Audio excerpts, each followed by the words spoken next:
plots I have laid, inductions and dangerous by drunk prophecies, libels and dreams, to set my brother Clarence and the king in deadly hate against one another.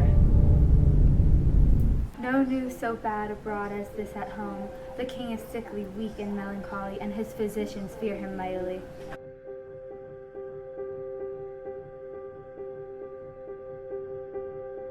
O gentlemen, see dead Henry's wounds.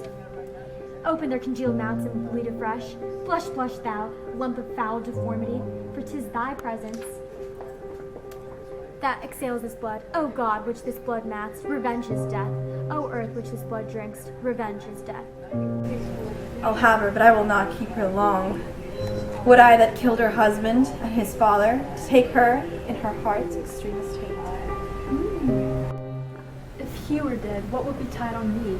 Ah, he is so young, and his minority is put onto the trust of Richard Gloucester, a man that loves not me nor none of you.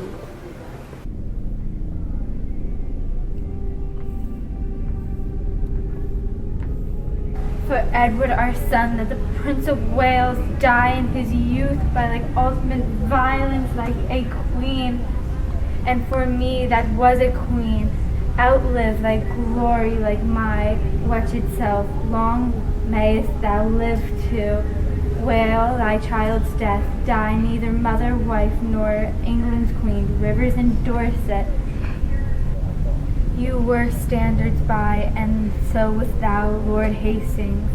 When my son was stabbed by bloody daggers, God, I pray him that none of you may live his natural age, but by some unlooked accident cut off.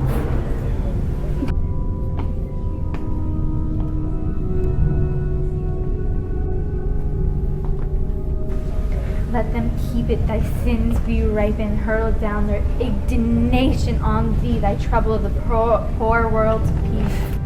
Clarence, who I indeed cast to darkness, I do beweep to many simple guilts, namely to Derby, Hastings, Buckingham, and tell them the Queen and her allies that stir the king against the Duke my brother. But soft, here come my executioners. Are you going to dispatch this thing?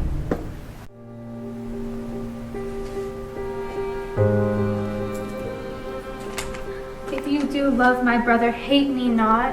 I am his brother, and I love him well. If you hire for men, go back again, and I will send you to my brother Gloucester, who shall reward you better for my life than Edward will for tidings my death.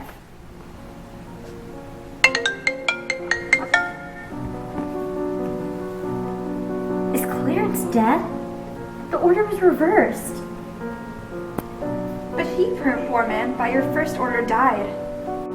My brother killed no man. His fault was thought, and yet his punishment was bitter death. Edward, my lord, thy son, our king is dead. For our father, for dear Lord Clarence. Alas for both mine, Edward and Clarence. What stay had I but Edward, and he's gone.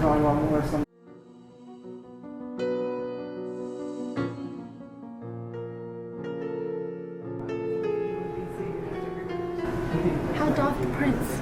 Lord Rivers and Lord Grey are sent to Pomfret, and with them Sir Thomas Vaughan, prisoners.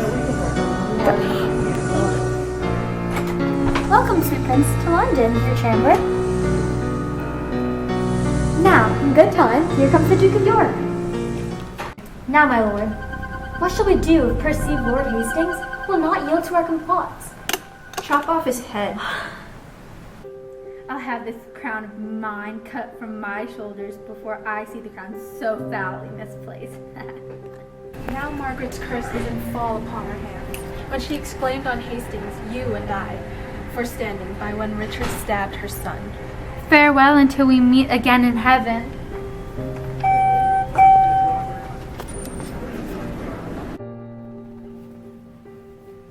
Here is the head of the ignoble traitor, dangerous and unsuspecting Hastings. He deserved his death, and your good graces both have well proceeded to mourn false traitors born like the attempts. Know then that it is your fault that you resign the supreme seat, the throne majestical. Definitively thus I answer you.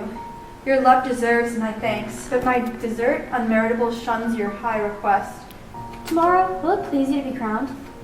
Even when you please, you will have it so.